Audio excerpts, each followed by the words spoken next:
Jill, thanks so much. I appreciate the introduction. And thanks again for the opportunity to share on this webinar today. So I will go ahead and get started. Let's see here.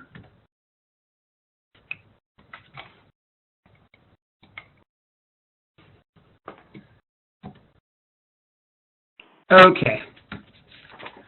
So why is copyright and IP important? And, really, why should you care about it? It's on this webinar today, so it's really good. You have some interest in it. But copyright and intellectual property is important because the use of copyrighted work that's owned by somebody else can get you in trouble if you are copyright infringing. Everyone has probably heard of some copyright infringement suit, or if your business or you benefit financially from the use of copyrighted work owned by somebody else, the copyright owner could be entitled to damages, or you could be entitled, you could be on the hook for profits that you received using somebody else's intellectual property. Just as a sort of example of this, if you watched the 2010 movie, The Social Network, this is basically a movie where the central conflict of the movie revolved around an intellectual property conflict. So, I don't think anybody out there wants to suffer the fate of a Winklevoss twin. And hopefully they will give you some advice that will keep you safer and allow you to navigate copyright and intellectual property smartly. So who should be concerned about copyright and IP ownership? Obviously you are today, but everyone should have a basic understanding of how copyright and IP works in today's knowledge economy. If you or your company benefits financially from the creative work that you acquire from others, you should really think about copyright and IP and be familiar with some of the basics, not only to protect yourself, but to protect your company and to protect your brand. So what is copyright? So what is intellectual property? So we're starting sort of at the very basics, copyright 101, just to familiarize you with some of the basic terms so that we start from page 0 versus page 20. So what is intellectual property? Intellectual property is pretty much intangible property that's created by the human mind. So it is intangible things such as design work, photos, written content, things that exist intangibly. Intellectual property rights safeguard the rights of creators and allow them to benefit from their work. So what is copyright? Copyright itself is a form of intellectual property, and it provides creators with a bundle of rights. Specifically, they can control the reproduction, the sale, and the distribution of the work. So essentially, this gives a creator permission to stop others from copying, adapting, or publishing or distributing their work without permission. So it's a very powerful thing. What can be copyrighted? If you go to the US Copyright Office website, you'll find a list of works that can be copyrighted, and this is what that official list looks like. And this includes literary works, musical works, dramatic works, choreographic works, sound recordings, broadcasts. But as marketers and business owners, I think, just a quick second, I think somebody might be typing out there. If you're typing, could you put your microphone on mute? Just so we don't hear you typing. Okay, thanks. Okay, so what does copyright look like to you guys as marketers and as businesses? So copyright should look like this. This includes very practical things like logo design, mobile app design, ad design, product photos, commercial photos, event photos, written content for your blog, ebooks that you produce, newsletters, source code, computer scripts, a whole host of different things that you as marketers and businesses produce and consume that can be copyrighted. So what can't be copyrighted? And this is sort of really important because many people think that these things on this page can be copyrighted. So we'll start with the first, which are ideas. Unfortunately, your brilliant ideas cannot be copyrighted, but tangible expressions of your ideas can be. So I'll give you an example. If you are somebody who produces web pages, if you discuss an idea for a web page with a client, those ideas themselves do not enjoy copyright protection because those ideas are intangible. However, if you actually put those ideas in tangible and fixed form, in this case by actually creating a web page design that reflects those ideas, that work does enjoy the benefit of copyright protection. So when you think of copyright protection, it hinges on the tangible expression of your ideas in a fixed form. And this can include something like artwork, written content, such as a blog post. Another thing that can't be copyrighted are facts. So you may have heard the expression, you're entitled to your own opinion, but not your own facts. And this expression rings true when it comes to copyright. Copyright protection does not apply to facts or information that's common property or that contains no original authorship. So examples of items in this category include things like a standard calendar, weight and height chart, rulers, tape measurers, list from tables or common sources, numbers in a phone book, the show schedule and a TV guide. These things are facts. They can't be copyrighted, so they don't enjoy copyright protection. Another surprising one, and people often don't, in fact, until I read this, I didn't know this either, but typefaces and fonts can't be copyrighted. Though admittedly frustrating for typeface designers, typefaces and font designs aren't protected by copyright. And this is because typefaces themselves do not constitute original works of authorship according to U.S. copyright law. However, copyright does protect the computer programs and the software used to create typefaces, just not the resulting typeface designs themselves. So you can use Palatino, Comic Sans, and any other typeface you want to your heart's content, as long as you're not pirating the computer program that contains the typefaces. That would be illegal. Lastly, titles, names, symbols, short phrases, and slogans. They do not qualify for copyright protection. Depending on the level of original authorship and how they're used in the marketplace, however, each items can qualify for trademark protection. So think Apple Computer, symbols such as the Nike swoosh, or the Pork Industry Council's slogan, "The Other White Meat." So when does copyright begin? Fortunately, it begins the moment you create something and put it in a fixed and tangible form. If you create it, you own it. So your copyright is pretty automatic. How long does copyright last? Well, as a general rule, copyright for literary and artistic works created after 1978 qualify for copyright protection for the life of the creator and 70 years after the death of the creator. Just if you've done a little bit of research on copyright, you probably know that copyright law in the U.S. has been fantastically influenced by the Walt Disney Company, because they've created these characters like Mickey Mouse and Donald Duck, which really want to go into the public domain, but every time their characters come up for expiration, because Walt Disney has passed many years ago, the copyright law just happens to change. So if you ever hear the term copyright, and if you ever hear Disney and copyright being put together in the same sentence, you'll know why that is. Another common question that people have is, do I have to register my copyright? And the answer is really no. But it's smart to do so, and if you ever plan to file an infringement suit, you have to have registered the copyright.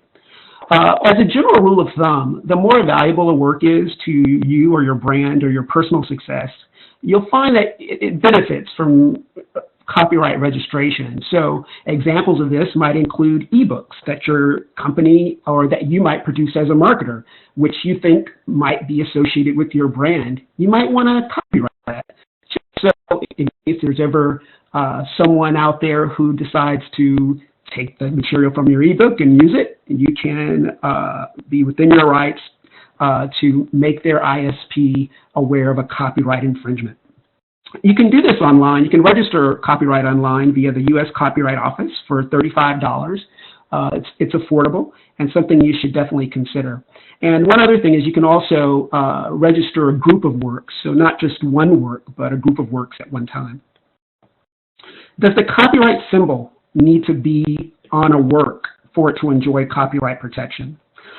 This is a common thing that many people think, if I don't put that little C on it, it's not copyrighted. Well, you don't have to put that C on it. However, if you put the copyright symbol and the author of the work, and say, for example, if I put the copyright symbol Reggie Solomon 2014, what would happen is anybody seeing that work would know who the owner of that work is and could contact me to ask for permission to use it.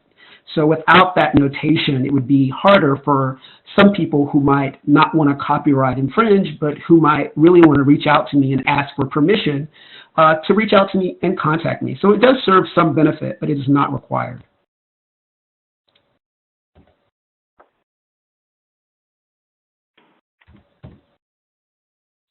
So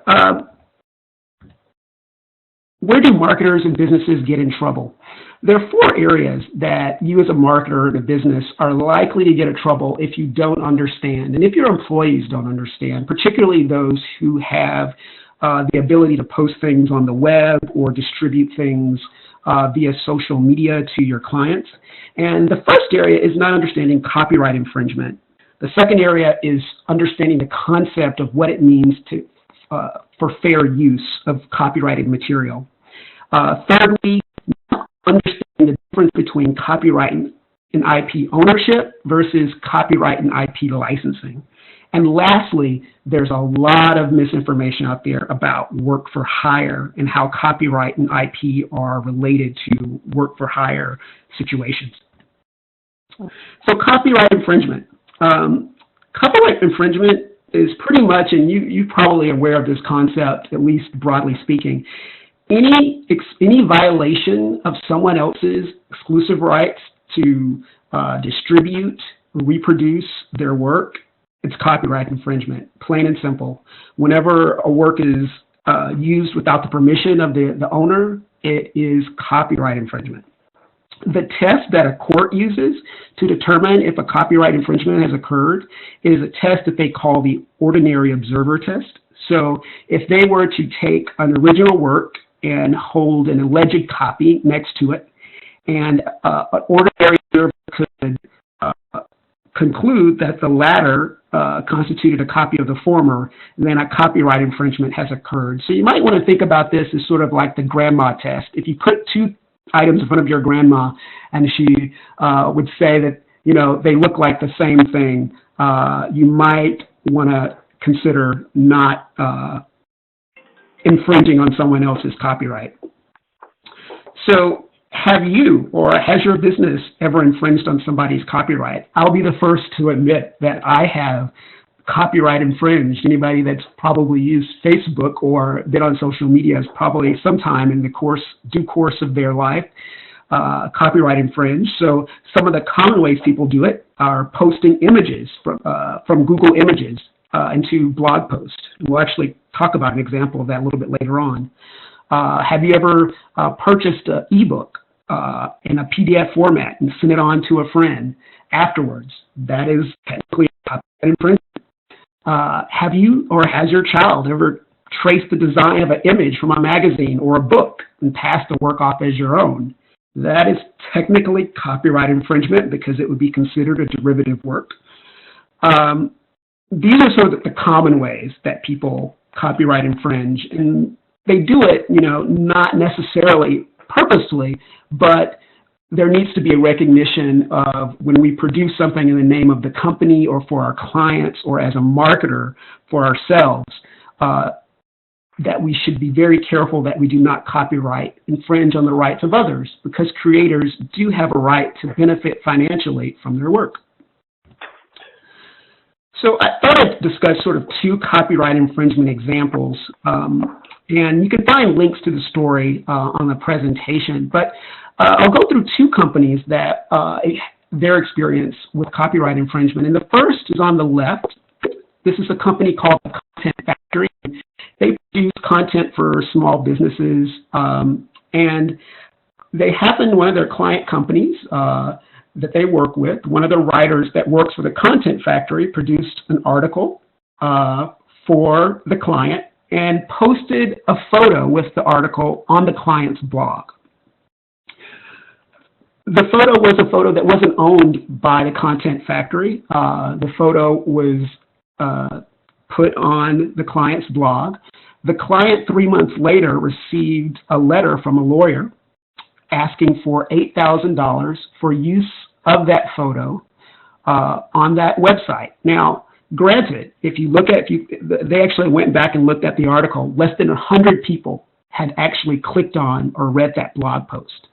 However, the use of that image without the permission of the copyright owner actually cost this company, ended up costing them $3,000. They settled for $3,000 in lawyers' fees to settle the claim. And so even innocent and non-intended copyright infringement can have tangible financial cost. So, you know, that for that one employee, I would not want to be the employee of the Content Factory who posted that photo, because it's an unintended copyright infringement that does have tangible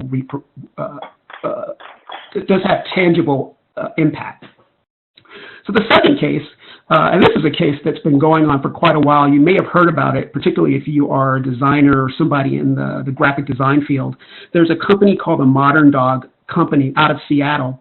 And their design company that in 2011 began a lawsuit that just concluded this year. And, you know, I would never want to be in this company's position. They actually created some really cute graphic artwork of dogs, beautiful dogs. And they actually found this artwork on clothing that was being sold by Walt Disney, the Target company. Who would want to ever go up against two big companies like this?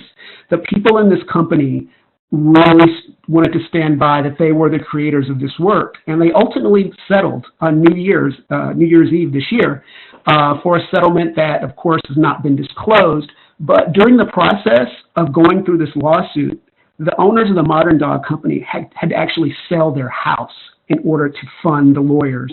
They even created a group called the Friends of Modern Dog to help raise money to pay the lawyers to help them defend their copyrights. So being aware of copyright infringement and how others, big companies, make the mistake of copyright infringing, think about your company. Are you prepared? And how prepared are you to keep yourself from being the target of a lawsuit or innocently violating the copyrights of someone else? And if losing money from your pocket isn't a big enough reason to not copyright infringe, you can be on Google's bad graces, which is something you don't want to be. In August of 2012, Google actually made an update to their algorithm that takes into account the number of valid copyright removal notices a website has received. So let's say on your website you have a photo that doesn't belong to you. Let's say it's my photo, and I see your photo and I go to your internet service provider, let's say Comcast, and say, Comcast, you are hosting, or whoever your internet service provider is, you are, this site that's on your servers is violating my copyright. When they receive that notice, those notices become public. And so if you gather enough valid copyright removal notices associated with your website could appear lower in Google's search rankings. So it's good not to be a copyright infringer for not only business tangible money out of your pocket reasons, but also business tangible money not even coming in your pocket reasons if your customers can't find you in Google.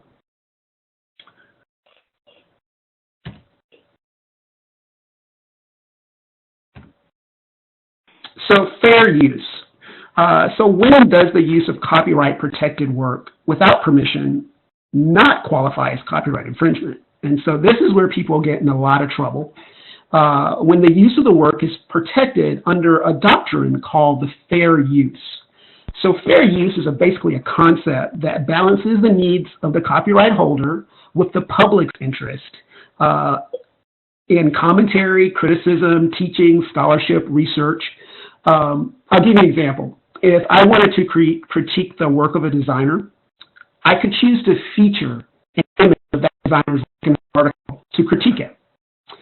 Use of this work would be considered fair use. This is how the news and news channels get the ability to post so much that other people do, because it falls into this category called fair use. You could also quote words or use photographs, as long as everything is in moderation. There is no exact way to determine if how much of using a work would constitute copyright infringement versus fair use. And so the basic rule is, if you think the copyright owner would think that you violated their copyright, then you should probably not use as much of the work as you might wish to, because they always have the ability to challenge you and say, you know what, that really wasn't fair use. And whether they win or not, they always possess the ability to challenge your assumption of fair use. So I'll give you two fair use examples over here. On the left, this is the lyrics to a song that was part of a show I used to watch in the 80s called The Facts of Life. And I've taken two verses of the song and posted it here as an example of how you can take part of a work and post it for educational purposes.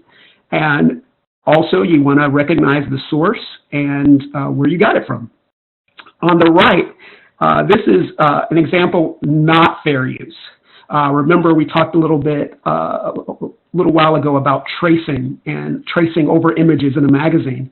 Well, the artist Shepard Fairey got into a lawsuit with the Associated Press. The Associated Press owns the picture on the left. And the Associated Press said that Shepard Fairey took their photograph and that this poster constituted derivative work. It was not original. This particular suit got settled out of court, but if you looked on the left at the left picture and the right picture and you applied the ordinary observer test, it would be very difficult not to conclude that the picture on the right constitutes a derivative use of the former on the left.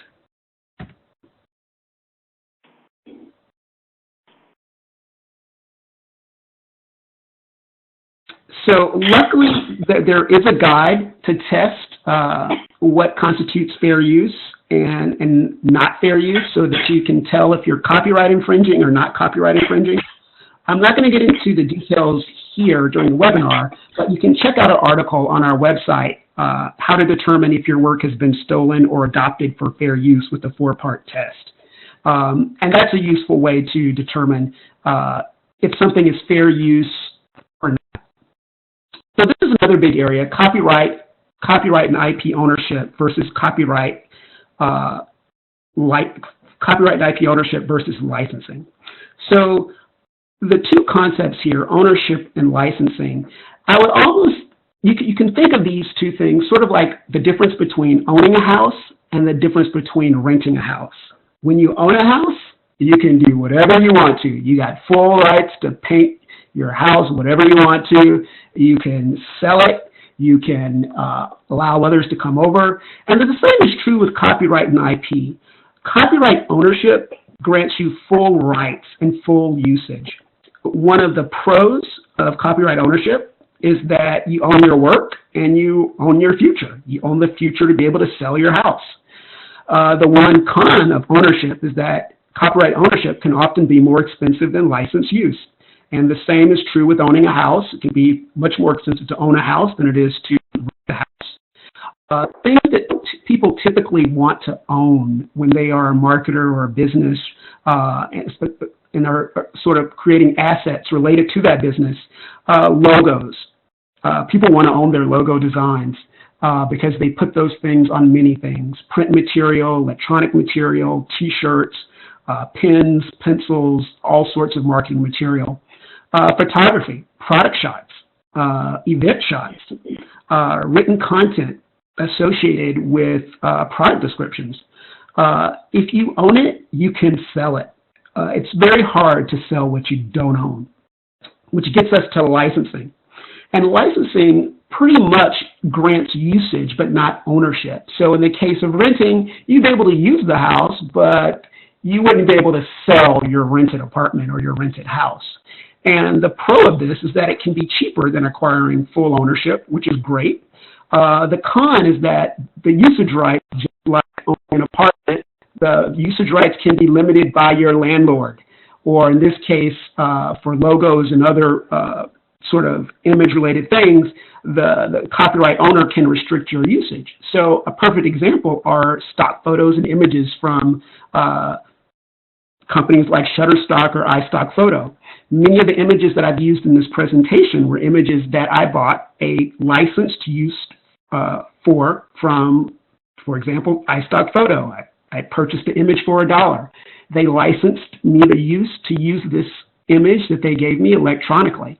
If I wanted to take that same image and put it in a book or in a print form, they would actually require a different license. So I have to pay them additional money for the use of that image. And they might say, well, how many prints are you going to make of it? We'll charge you $1 per print. So it's important to understand the difference between copyright and IP ownership versus copyright and IP licensing. Both have their place, and both are things that you should consider using. So who owns copyright? And we know that the creator of a work owns copyright. Well, who owns copyright of the work that you produce at the office as an employee? You probably know that your employer owns automatically the copyright to the work you produce at the office in the course of your employment. Now, this makes sense. They're paying for your time, therefore they're paying for the product or the fruits of your work. Now, when it comes to freelancers and independent contractors, it's a different story. You don't automatically own the copyright to work created for you by freelancers, creatives, and independent contractors as an automatic. There's an extra step that's needed, and many people miss this step. And so one of the biggest mistakes that marketers and businesses make is thinking that I pay a freelancer, creative, or independent contractor for their work.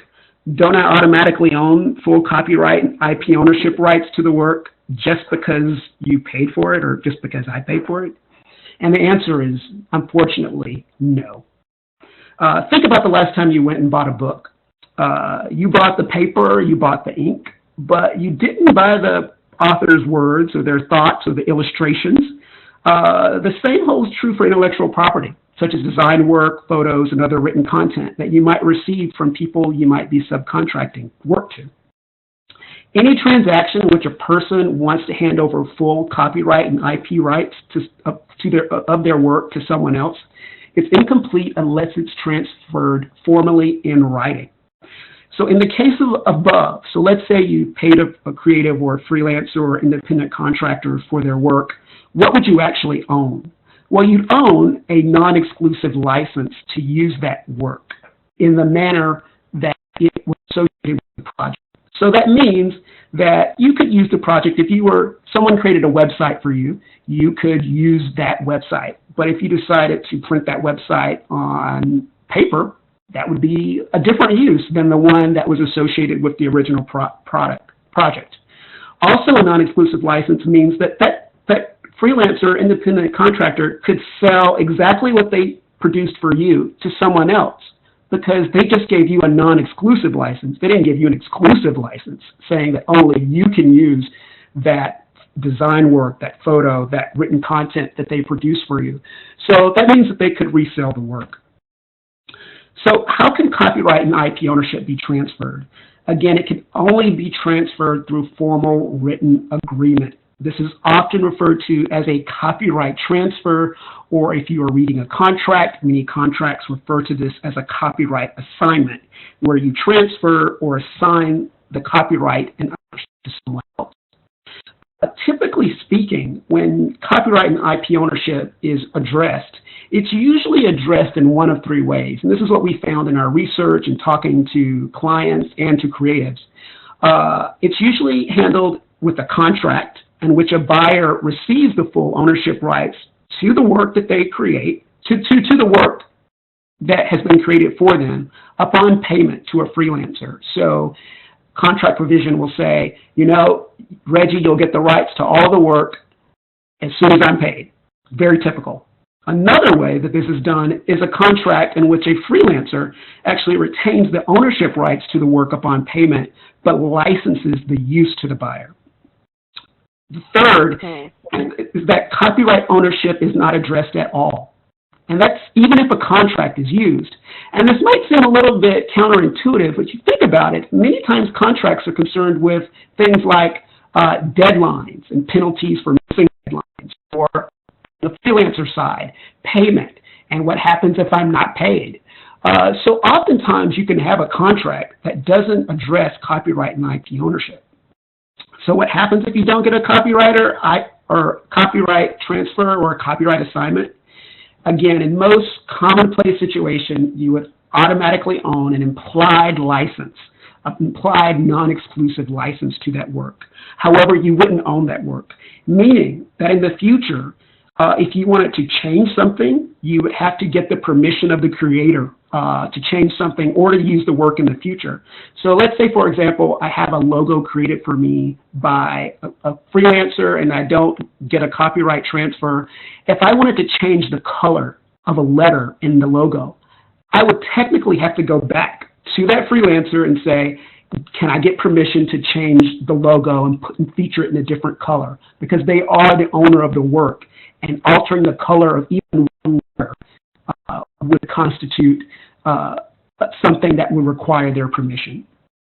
So this all gets down to the fact that the sale of knowledge work is considerably more difficult to transact than the sale of physical goods.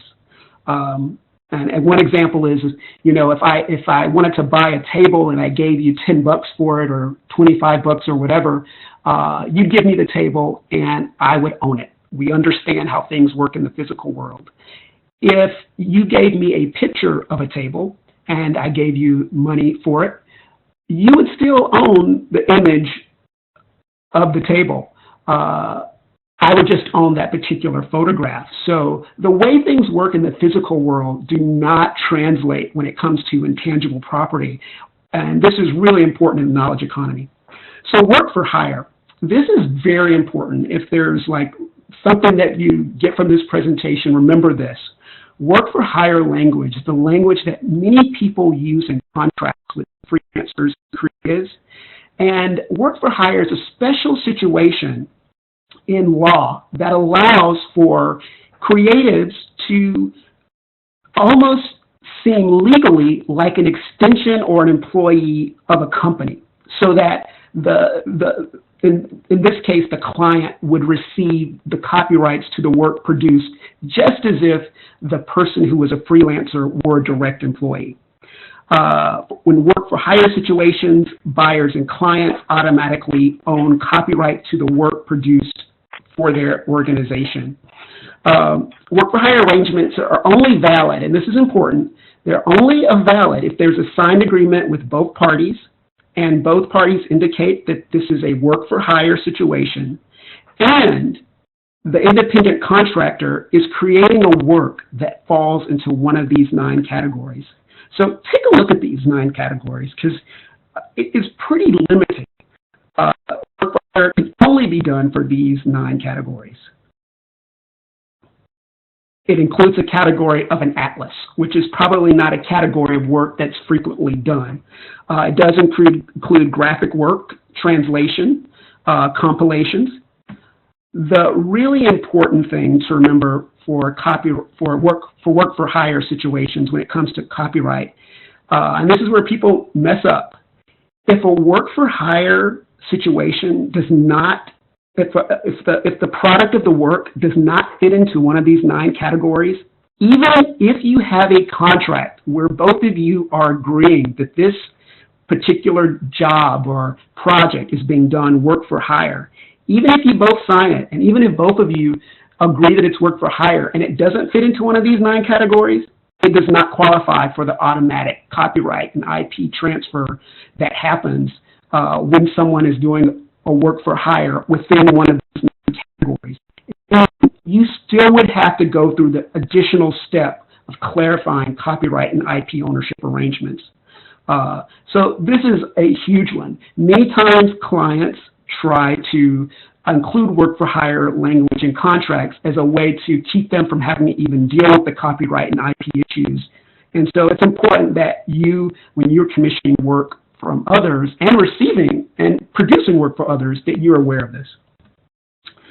And then as a last additional twist, this is something, and I came across this the other day when I was looking through some freelancer surveys. This is data from a 2012 freelance industry report, which surveyed nearly 1,500 freelancers from around the world. And they asked freelancers, do you ever delegate or outsource some of your work to others, to other employees, to other self-employed professionals, or to other companies or firms? People say yes, which means that you need to make sure when you are purchasing materials from freelancers that they have themselves earned the right to sell you something. If they have gotten freelance work done for them as a way to service your project without securing rights from their freelancers, then it's impossible for you to buy it. So that means even if they in writing sold you the rights to it, the person who did the work for the freelancer could eventually come back and say, actually, I never assigned my rights to that project, and they would be right. So I thought we'd do a little pop quiz and case study review to see if you got everything that we talked about. And I thought we'd go through sort of 4 case studies in the next 5 minutes. So case study 1. The company you are employed by is about to release an ebook as part of a new marketing strategy to attract new customers. As a graphic artist, you create a book cover design and custom illustrations to go inside the book. Who owns the copyright to the book cover design and interior illustrations? Well, your company. Your company owns the copyright to the work created in the course of your employment. And this is something that we talked about a little bit earlier. Case study 2. The neighbor's kid down the street designed a logo for my new startup for free as a favor and as a way to build up her portfolio. She emailed me the logo, told me I could have it, and I thanked her for it. There was no contract. She's the neighbor's kid after all. Who owns copyright to the logo? Unfortunately, your neighbor's kid.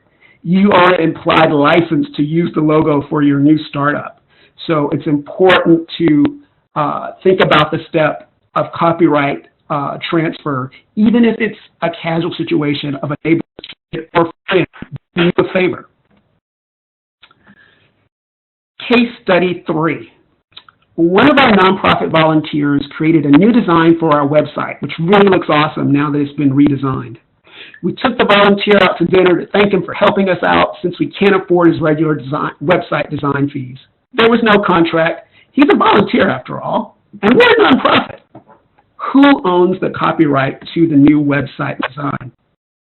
Again, your nonprofit volunteer. Your organization has an implied license to use the work.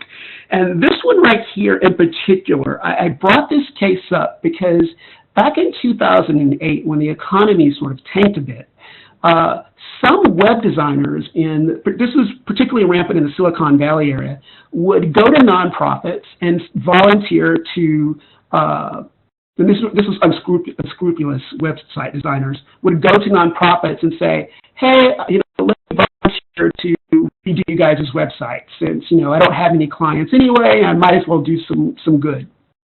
Well,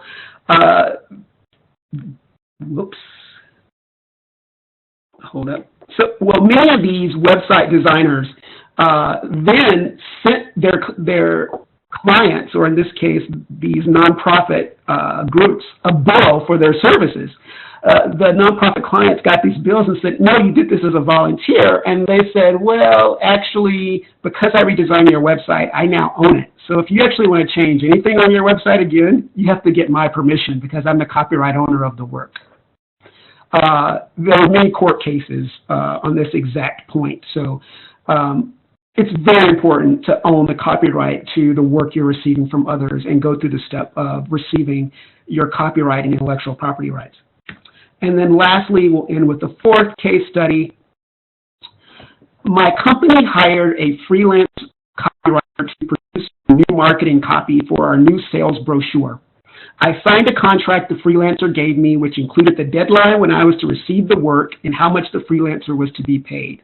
We paid the freelancer their agreed upon $1,000 for her work and have the brochure marketing copy, which is really fantastic and well written.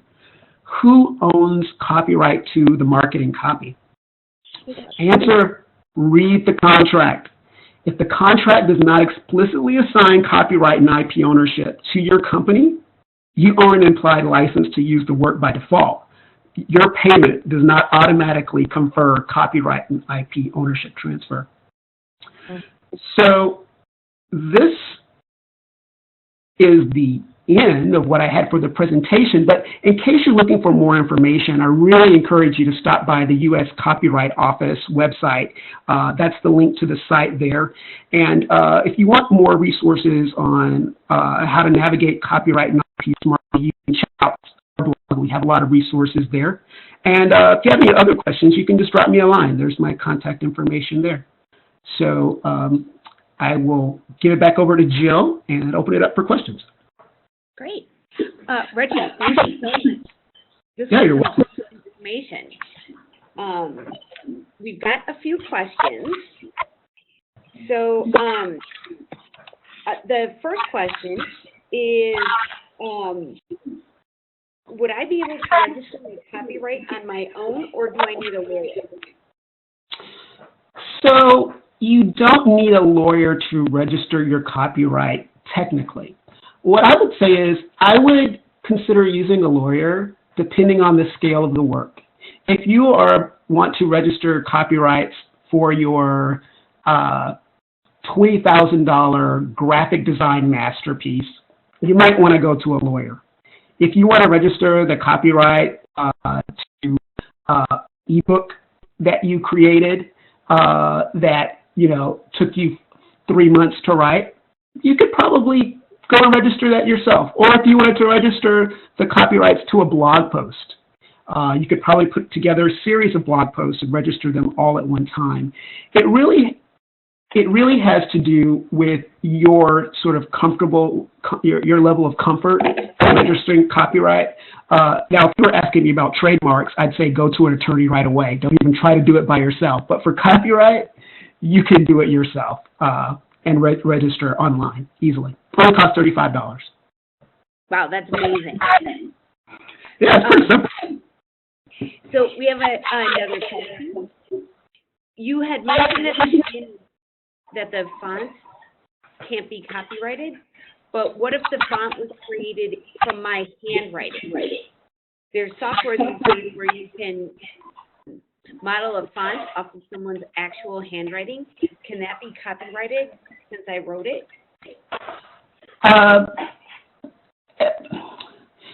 So typefaces, and I have to go back to what I've read on this subject.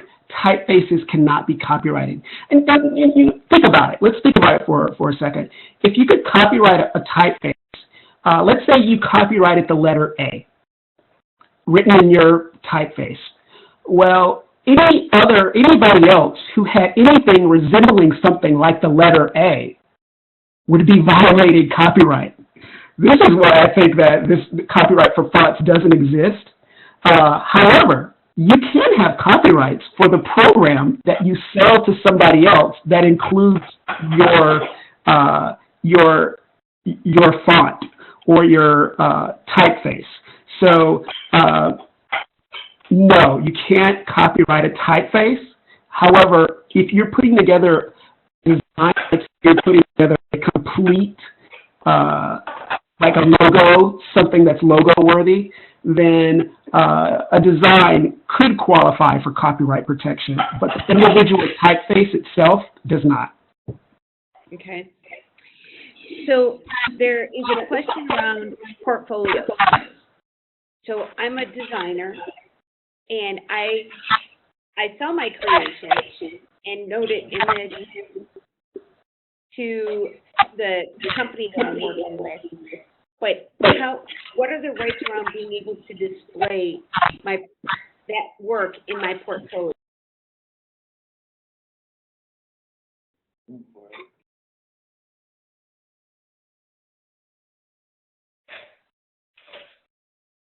Oh, I'm sorry, Reggie. I think I might have jumped off there. That's okay. Can you hear me now? Yes. Okay. So in a situation of portfolio, this is a very common question. I'm glad you asked this question. If your client does not give you permission, and often many clients do, to use their work in your portfolio, you technically would be violating copyright to display work that is owned by your client if you made a copyright transfer to them.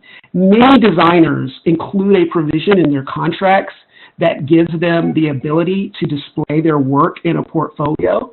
But sometimes companies just don't want certain pieces of outsourced work for people to know that they outsource it. So they may have something that's so crucial to one of their products that they think that if somebody thinks that we did this outside of our company, it could hurt the perception of our company's brand. And so technically speaking, if you do not get permission from your client, you could be actually infringing on your client's copyright because they are the owner of the work, should you choose to transfer copyright ownership to them. And that would have to be explicit on your part. Okay. Contracts seem to be expensive. Are there contract samples that you can find online that are good to use, or is it best to work with a lawyer? You know, I would say if you are a freelancer that's doing freelancing, let's say 70% of the time, or as your main income revenue source, I would consider going to a lawyer to try to hammer out a template that might work for you. Another thing you could do, and I found this quite helpful, there's a book by an author called Tad Crawford, and it's actually called Business and Legal Forms for Graphic Designers. And it has some really great templates, and it even has a CD in it where you can actually see some design templates that are used by graphic designers. And you also find templates online. The one thing that I'm always a little cautious. If something is free online, that's the value that I think I can extract from it. So I'm always a little wary because every contract is written for certain reasons. You never know if you're looking at sort of a contract template that you pulled from a website online, why somebody wrote the contract a particular way. And so if you're going to be doing freelance work full time, it might work well to work out a template that meets all of your needs as a freelancer in consultation with a lawyer. And instead of doing that, if you can't afford to do that, then just pick up one of these books by Tad Crawford, or you can check out the AIGA, the American Institute of the American Institute, or basically the Graphic Design Association in the U.S., and they have a lot of resources as well. Great. Okay, it looks like the last one, unless anyone else has any other questions. I've found a site that one of my copyrights without my permission. What is the first step? So the first step, and this is actually, I'm glad you asked this question. So the first step, usually if you can reach out to the website directly and make them aware that they have your image on their site and that it belongs to you, that's the first thing that I would do, because many sites will just remove the image. And you'll probably notice this if you've ever been on Facebook. You'll see something that says, does this IP not belong? Like, does this belong to you, or is this a violation of intellectual property? And I would say probably in 90% of the cases, the people take it down. Now, in the case we went over with the content factory, they didn't get any such email from the creator of the site. They just got an attorney letter, and technically speaking, it didn't require them to have to ask you to take down the photo because you've already used it. So the infringement has happened. 90% of the time, though, if you call or email the people and they take it down, the situation is usually resolved. So the first step is that. The second step, if they don't take it down, or if you can't figure out a way to contact the owner of the site, you could file a copyright, a DCMA complaint against with their internet service provider, the people who are hosting their website, saying that one of your clients is hosting an image on the site. And the site has to react within a very short period of time to correct that, so that the site, so that the internet service provider themselves aren't liable for hosting infringed content. So it's basically what you do in a situation like that. Actually, then this is a follow-up question from me. So if your site doesn't respond within that short time frame, is the ISP required to shut them down? Yes, and this is a big deal, because this is basically the deal that was worked out in law. So ISP providers basically said, when the law for this was being worked out, listen, our clients are hosting lots of stuff, but we can't be responsible for them hosting all this infringed material.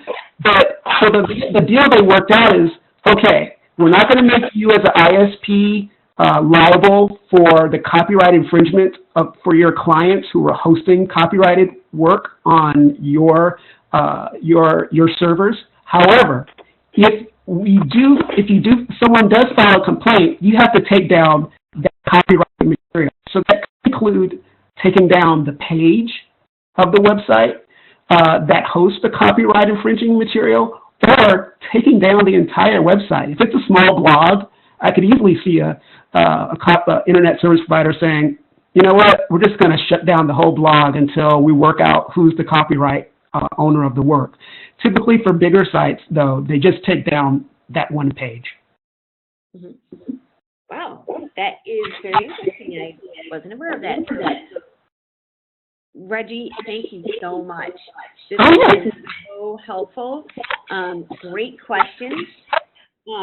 So now I think everyone can learn about how important it is that you know about your intellectual property, and make sure that you identify and protect all that great creative projects that you've identified and created.